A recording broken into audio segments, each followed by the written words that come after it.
আলহামদুলিল্লাহ ওয়াসসালাতু ওয়াসসালামু আলা রাসূলিল্লাহ।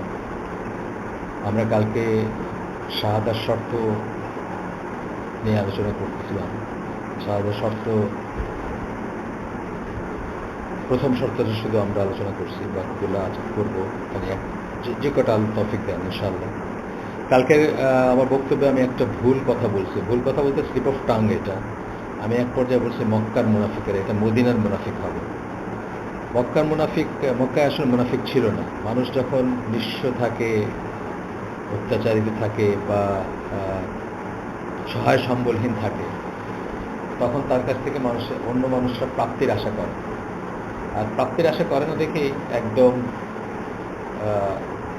নিকটজন যারা, অথবা যারা সত্যিই কাছের মানুষ, তারাই শুধু আশেপাশে থাকে। দুস্থ মানুষের, অত্যাচারিত মানুষের, দুর্বল মানুষের প্রাপ্তির আশা থাকে না বলে যারা মুনাফিক বা যারা মুখে একটা ভিতরে একটা থাকে, সেরকম মানুষ তাদের কাছে ভিড়ে না। যখনই প্রাপ্তির আশা হয়, প্রাপ্তির সম্ভাবনা দেখা দেয়, তখনই তাদের কোনো মানুষ অথবা জনসমষ্টির আশেপাশে মুনাফিকরা ভিড় করে, স্বার্থান্বেষীরা ভিড় করে। এটা আমরা এমনি জীবনেও দেখি যে যখন কোনো একটা পার্টি পাওয়ারে যায়, আমাদের দেশে বা এলসওয়্যার, তখন দেখা যায় যে নতুন নতুন অনেক তাদের শরীর জোটে, তাদের অনেক ফলোয়ার জোটে, বা অনেক মানুষ এসে ধর্ণা দেয়, আশপাশে ঘুরঘুর করতে থাকে কিছু পাওয়ার আশায়, প্রাপ্তির আশায়। সো মক্কায় মুসলিমদের এরকম কোনো অবস্থা ছিল না, বা এরকম কোনো কিছু দেওয়ার ছিল না অন্যদের। মদিনায় যখন আসলেন, তখন তারা যেহেতু এক ধরনের রাষ্ট্রযন্ত্র বা শাসন কর্তা হলেন এখানে মুসলিমরা, তখন তাদের হাতে দেওয়ার ব্যাপার ছিল, অথবা তাদেরকে ভয় করার ব্যাপার ছিল, বা তাদের কাছে ফেভার, বা তাদের চোখে ফেভারেবল পাওয়ার, তাদের কাছে ফেভারেবল ট্রিটমেন্ট পাওয়ার দরকার ছিল। তখন মুনাফিকরা এসে ভিড় করছে তাদের চারিদিকে। সুতরাং মক্কায় মুনাফিকের কথাটা আমার মুখ ফসকে মক্কা কথাটা বের হয়েছিল, এটা মদিনা হবে। মদিনায় মুসলিমদের মাঝে, মুসলিমদের সাথে মুনাফিকদের উঠা বসা ছিল। মুসলিমরা মোটামুটিভাবে জানতেন তারা কারা, কিন্তু এই যে ভেতরের ব্যাপার, এটা একটা উসুল বা একটা মূলনীতি ইসলামের, যে আপনি কেউ যখন মুখে বলতেছে যে সে বিশ্বাস করে, আপনি তার ভিতর দিক করে দেখবেন না যে আসলে কতটুকু করে বা না করে। রাসূল সাল্লাল্লাহু আলাইহি ওয়াসাল্লামকে জানানো হয়েছে কারা মুনাফিক, এবং তিনি একজন সাহাবীকে জানাই গেছিলেন কারা মুনাফিক। তা সত্ত্বেও কিন্তু তাদের কেউ মসজিদে আসতে বারণ করে নাই, বা বলে নাই যে তোমরা এখান থেকে বাইরে হয়ে যাও, তোমরা তো মুনাফিক, এটা বলে নাই। যাই হোক, সেটা বিশেষ মানে অন্য ব্যাপার, সেটা বিসাইড দ্য পয়েন্ট। আজকের কোনো না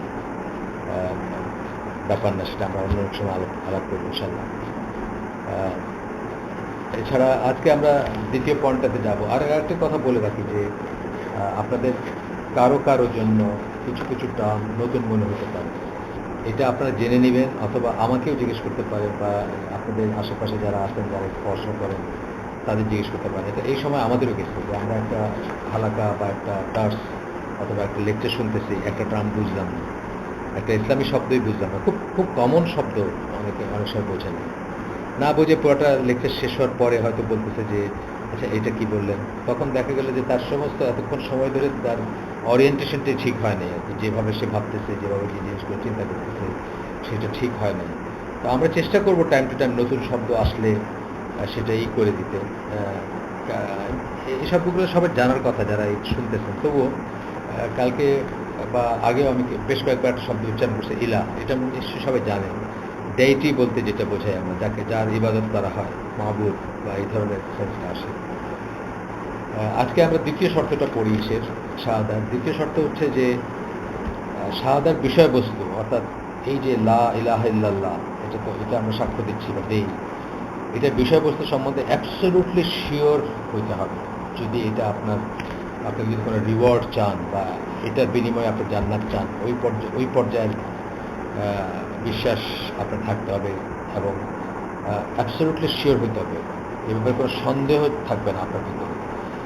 সন্দেহটা হচ্ছে ইয়াকিনের উল্টা ব্যাপার, তবে আপনার ইয়াকিন থাকতে হবে, এটা আমরা বলতেছি সেকেন্ড শর্তটা।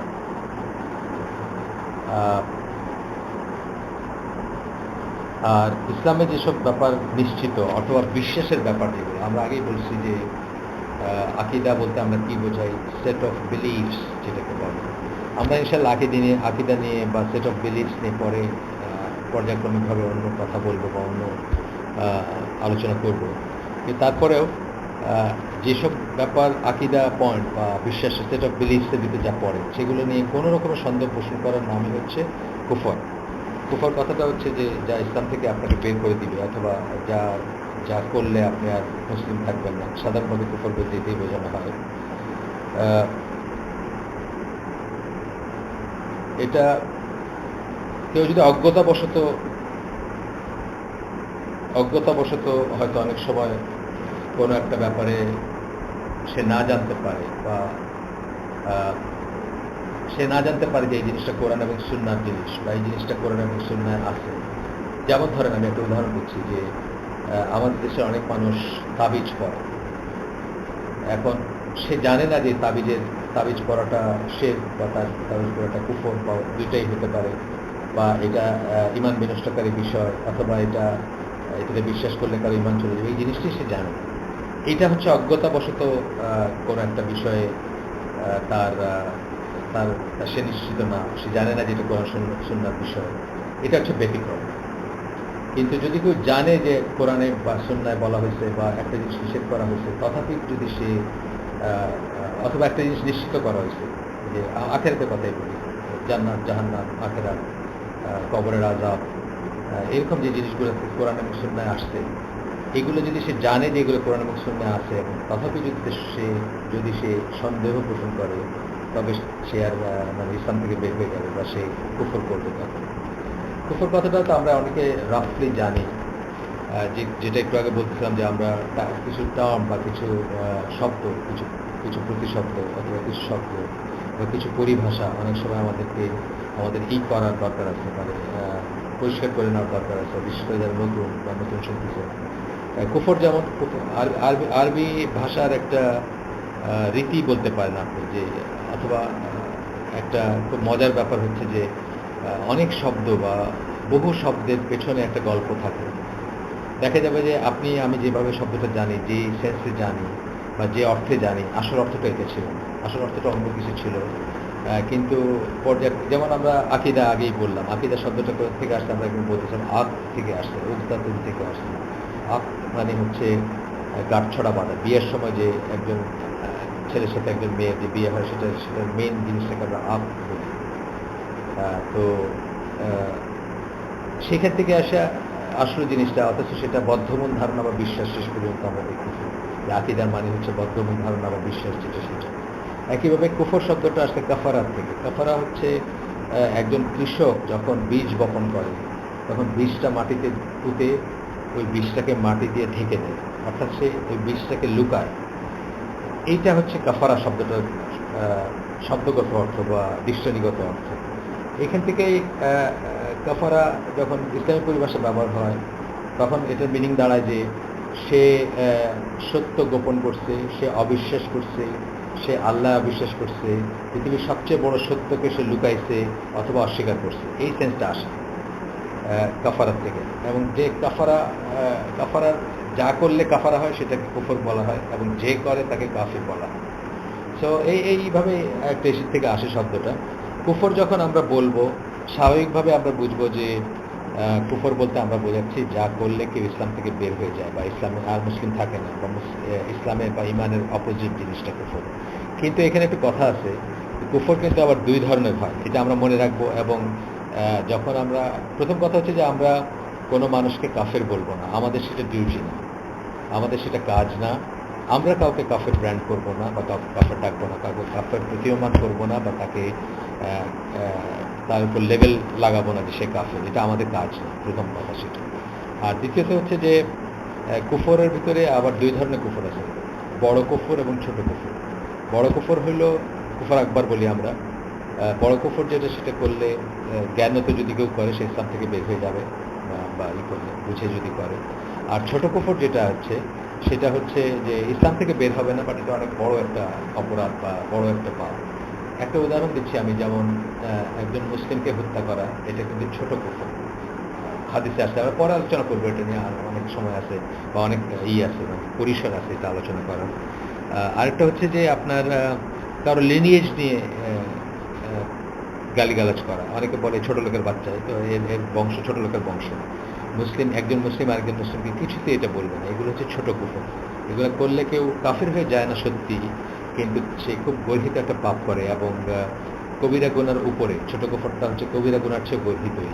অবশ্যই তওবা করতে হবে, অবশ্যই যদি কারো প্রতি আপনি করেন তার কাছে মাফ চাইতে হবে, মানে যদি মানুষের হকের ব্যাপার হয়।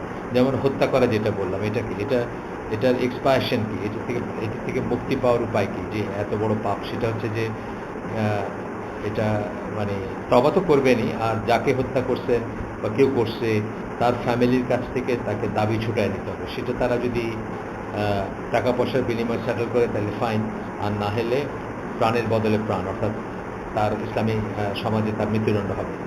তো এই আর কি। যাই হোক, আমরা আজকের বিষয় সেটা না, তবু কথাটা যেহেতু আসলো কুফর, এই জন্য আমি বললাম, একটু বলে নিলাম যে তবে কুফরের অজুহাত থাকতে পারে কখনো, ওই যে বললাম অজ্ঞতা, যেটা আমাদের দেশে একজন আলিম আছেন, আলেম মানে প্রচলিত ধারায় স্বীকৃত আলেম, উনি বড় বড় কিতাব লিখছেন।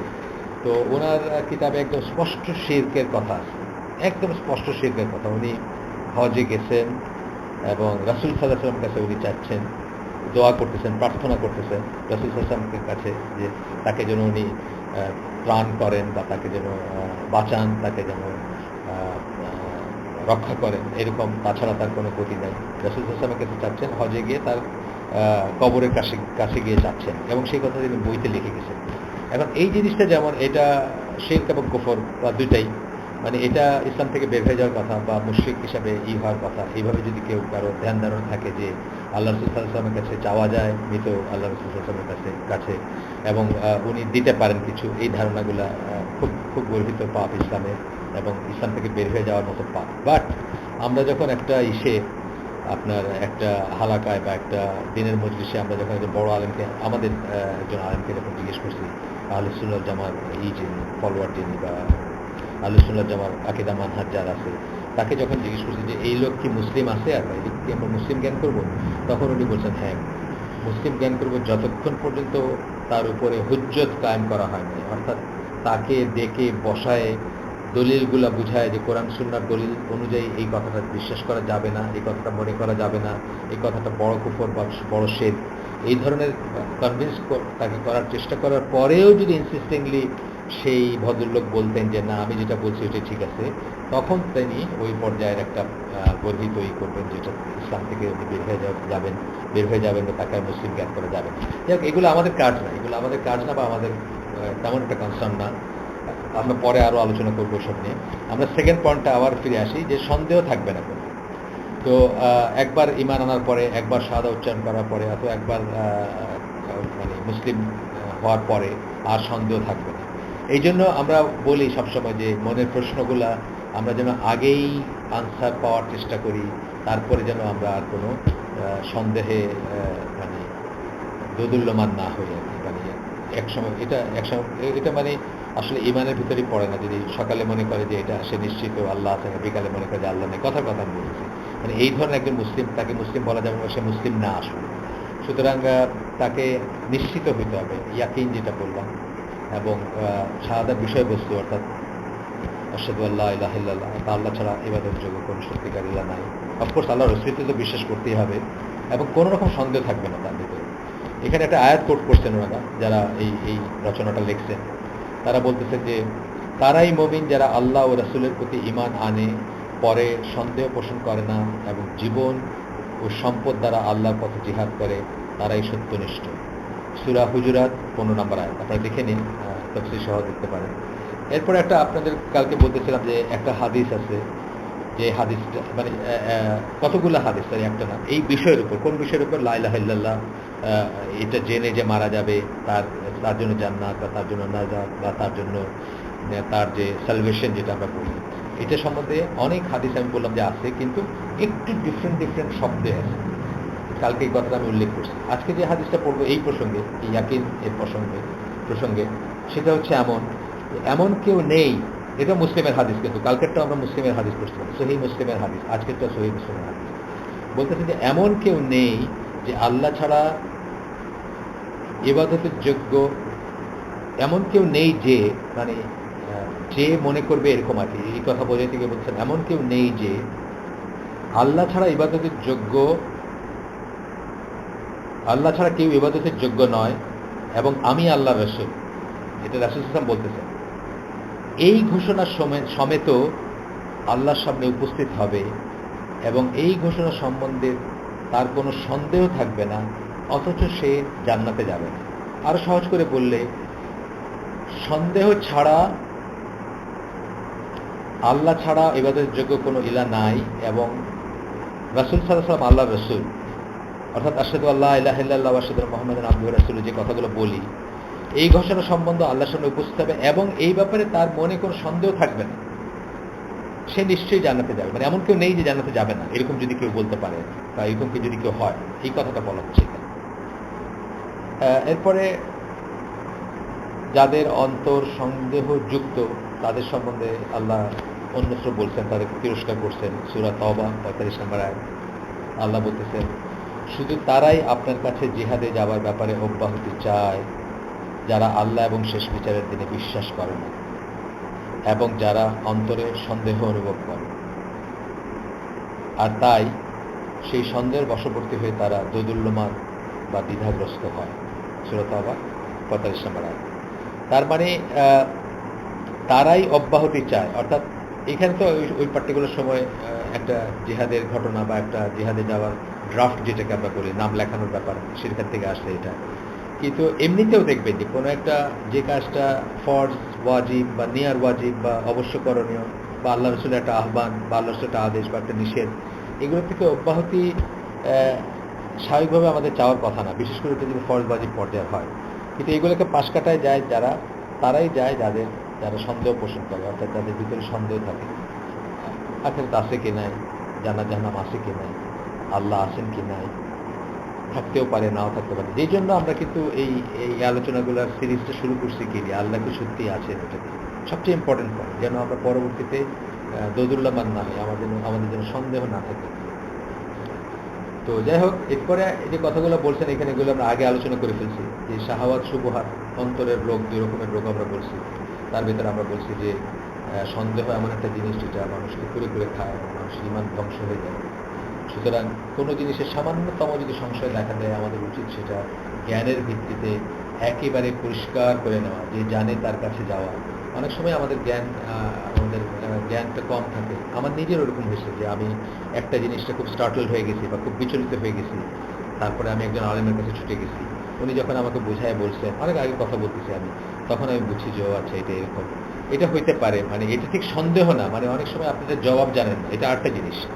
সন্দেহ হচ্ছে একটা জিনিস, এটা আরেকটা জিনিস। এটা হচ্ছে যে আপনি কমফোর্ট ফিল করতে চান, আপনি জানতে চান যে এটা কারেক্ট, এটা কি, জানলে আপনার ইমান বেড়ে যায় বা আপনি কনফিডেন্ট হন, সেটা ঠিক আছে, সমস্যা নেই। আমি বলছি আগে ইব্রাহিম আলাইহিস সালামের ঘটনা বলছি, যে উনি আল্লাহকে বলছেন, আল্লাহ তুমি যে মৃতকে জীবিত করতে পারো, আমাকে একটু দেখাও, কোরআনে আসছে এটা ঘটনাটা। তখন আল্লাহ বলছে তোমার সন্দেহ আছে? উনি বলছেন না, আমার সন্দেহ নেই, বাট আমি কমফোর্ট ফিল করছি। এই যে কমফোর্ট ফিল করাটা, অর্থাৎ আমাদের যা জানলে, বুঝলে, যে সম্বন্ধে জ্ঞান আসলে বা যা প্রমাণ পাইলে আমাদের ইমানটা বেড়ে যায়, এরকম জিনিসের সন্ধান করাটা দোষের কিছু নেই, এটা আমি করতেই পারি। তো আমি আসলে আমার প্রোগ্রেস খুব খারাপ হচ্ছে। আমি জাস্ট একটা পয়েন্ট করলাম, শাহাদার শর্তের দুইটা পয়েন্ট আমরা করলাম। প্রথমটা ছিল অর্থ বা ওই সম্বন্ধে জ্ঞান, কী বলতেছেন সে সম্বন্ধে জানা, কালকেরটা ছিল। আর আজকেরটা ছিল ইয়াকিন বা অ্যাবসলিউটলি শিওর হওয়া, যে আপনি শাহাদার যে বিষয়বস্তুটা বলতেছেন এতে আপনার কোনো সংশয় নেই বা কোনো সন্দেহ নেই, আপনার ইয়াকিন থাকবে। অর্থাৎ এই ক্ষেত্রে কি ইয়াকিন থাকবে যে আল্লাহ নিশ্চয়ই আছেন তো অবশ্যই, এবং আল্লাহ ছাড়া ইবাদতের যোগ্য কোনো সত্যিকার ইলাহ নেই, এই ব্যাপারে আপনি নিশ্চিত থাকবেন। আজকে তাহলে এই পয়েন্টে থাক, ইনশাআল্লাহ কালকে থার্ড থেকে চেষ্টা করব যতটুকু পারি করতে। আসসালামু আলাইকুম ওয়া রাহমাতুল্লাহি ওয়া বারাকাতুহু।